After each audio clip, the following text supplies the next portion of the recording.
ओम श्री सद्गुरुदेव भगवान की जय। उपसम यथार्थ गीता यज्ञ वे नियत कर्म है कौन सा? श्री कृष्ण ने स्पष्ट किया कि यज्ञार्थात कर्मणो अन्यत्र लोकोयम कर्म बंधने। अर्जुन, यज्ञ की प्रक्रिया ही कर्म है। इसके अतिरिक्त दुनिया में जो कुछ भी किया जाता है वह इसी लोक का बंधन है, न कि कर्म। कर्म तो इस संसार बंधन से मोक्ष दिलाता है।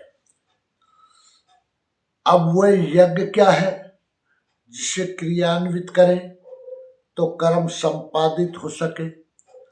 अध्याय 4 में श्री कृष्ण ने 13-14 तरीके से यज्ञ का वर्णन किया, जो सब मिलाकर परमात्मा में प्रवेश दिला देने वाली विधि विशेष का चित्रण है, जो श्वास से, ध्यान से, चिंतन और इंद्रिय संयम इत्यादि से सिद्ध होने वाला है। श्री कृष्ण ने यह भी स्पष्ट कर दिया कि भौतिक द्रव्यों से इस यज्ञ का कोई संबंध नहीं है। भौतिक द्रव्यों से सिद्ध होने वाले यज्ञ अत्यल्प हैं। आप करोड़ों का हवन ही क्यों न करो। गीता 4/33।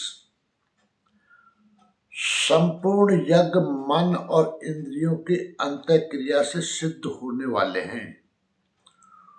पूर्ण होने पर यज्ञ जिसकी सृष्टि करता है उस अमृत तत्व की जानकारी का नाम ज्ञान है। उस ज्ञानामृत को पान करने वाले योगी सनातन ब्रह्म में प्रवेश पा जाते हैं।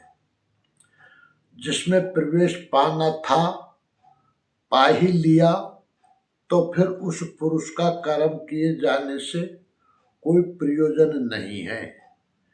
इसलिए यावन मात्र कर्म उस साक्षात्कार सहित ज्ञान में शेष हो जाते हैं।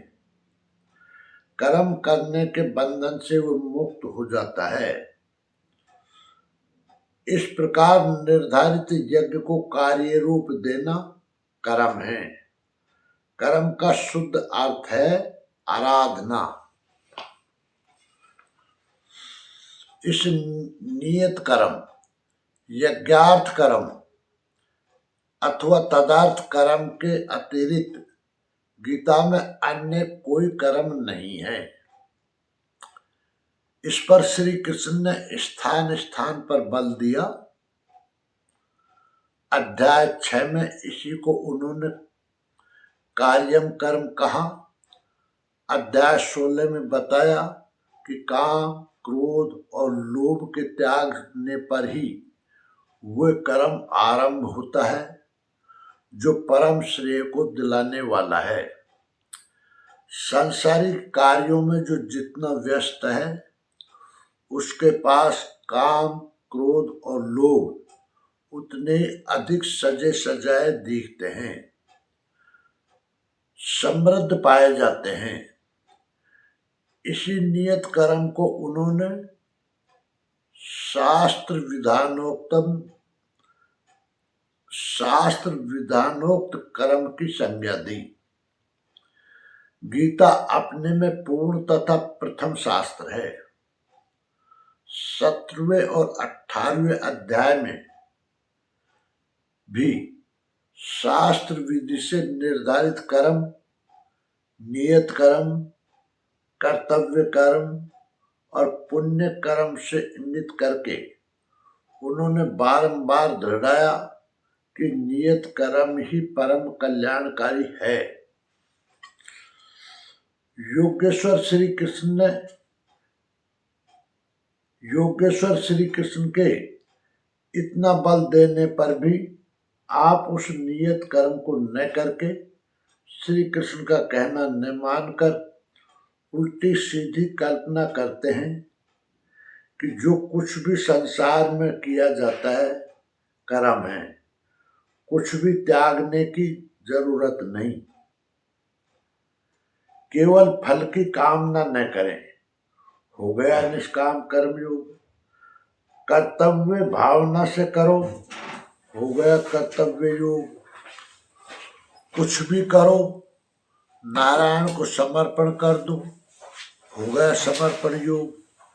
इसी प्रकार यज्ञ का नाम आते ही हम भूत यज्ञ, पितृयज्ञ, पंचयज्ञ, विष्णु के निमित्त किया जाने वाला यज्ञ गढ़ लेते हैं और उसकी क्रिया में स्वाहा बोलकर खड़े हो जाते हैं।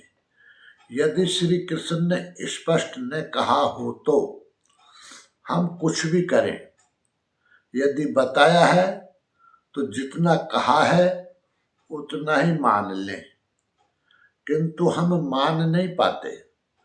विरासत में अनेक रीति रिवाज, पूजा पद्धतियां हमारे मस्तिष्क को जकड़े हुई है।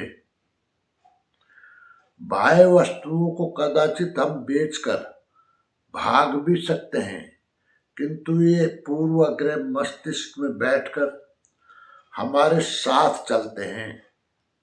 श्री कृष्ण के शब्दों को भी हम उन्हीं के अनुरूप ढालकर ग्रहण करते हैं।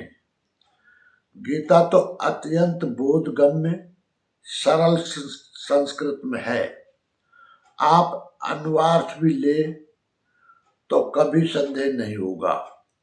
यही प्रयास प्रस्तुत पुस्तक अर्थात यथार्थ गीता में किया गया है।